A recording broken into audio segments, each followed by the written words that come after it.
This video shows how RedLine was used to do load testing on the Red Hat OpenShift platform as a service. And I actually have a test running live right now. And it looks like it's just about finished up. And what this does, this is the part of the RedLine screen here. It shows the number of transactions per second. It looks like it's still running a little bit. I wanted to capture this while it was still going. And then down here, it shows the average response time on the application that we have running on OpenShift. Give you a bit of background on this now. Let's look at the basic overview of what's happening here. So RedLine is a free service. It runs on Amazon. And what we do is you configure your load tests in the RedLine user interface, and you just saw a piece of that. And we start spot instances in your Amazon account. And these are very low cost load agents that run on these spot instances, and then they provide load to the site that's under test. In this case, the OpenShift application. The application that we're testing is CakeStrap. This is one of the quick start applications that come with OpenShift, and it's a simple PHP application, but it scales, and it's basically just a bootstrap type of an application, so nothing too fancy here. In OpenShift, you get a console and you are able to do things like scaling your application and so forth. And I'm going to show you from an earlier set of tests that we had done, the things that we had seen. In this window, you're able to determine how many gears are going to be running in OpenShift. In OpenShift, a gear is basically a unit of compute power and memory. You get 3 for free when you sign up for OpenShift. And then you can expand that, and we actually have a maximum of 16 in our instance here that we're testing against. When we first started testing, we started testing against 1 gear. And we left this idea of doing automatic scaling on so that the OpenShift would determine when the scaling was needed.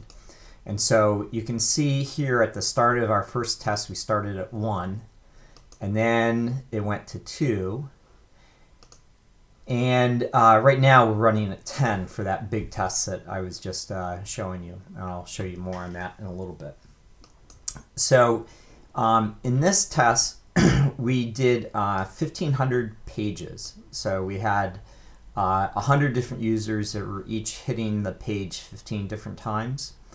And so this was the average number of requests per second. And then down here was the average response time. And what's interesting to note here is that the response time went down after a certain amount of minutes. Looks like it was about 5 minutes or so. And the reason for that is that the OpenShift automatic scaling kind of kicked into gear, and additional CPUs were allocated, or virtual CPUs were allocated. You can see this same thing happening later with 3,000 requests, and we were doing about 8 to 10 requests per second.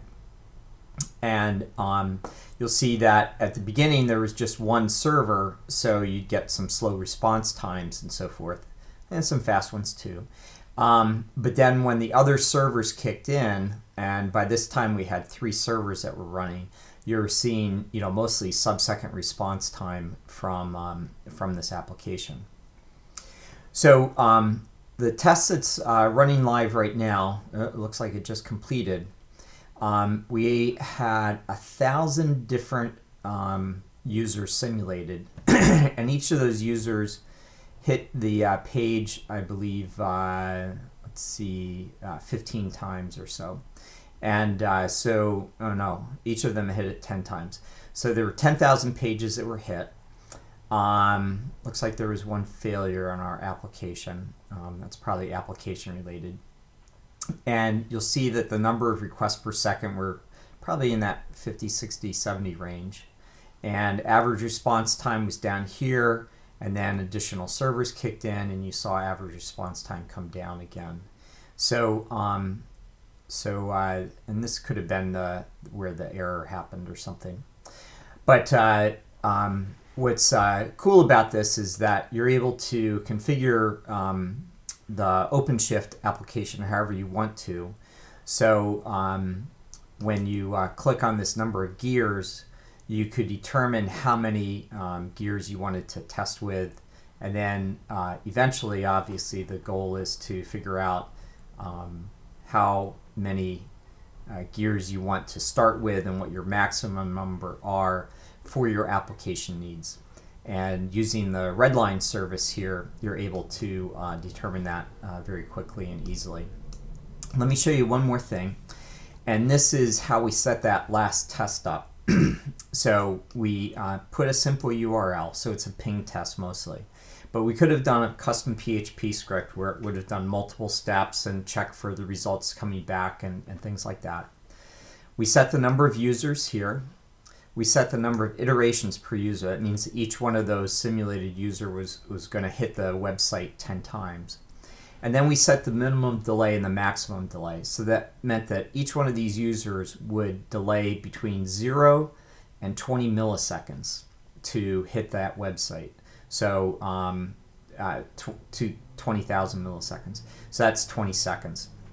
So basically we had 1,000 hits spread over 20 seconds.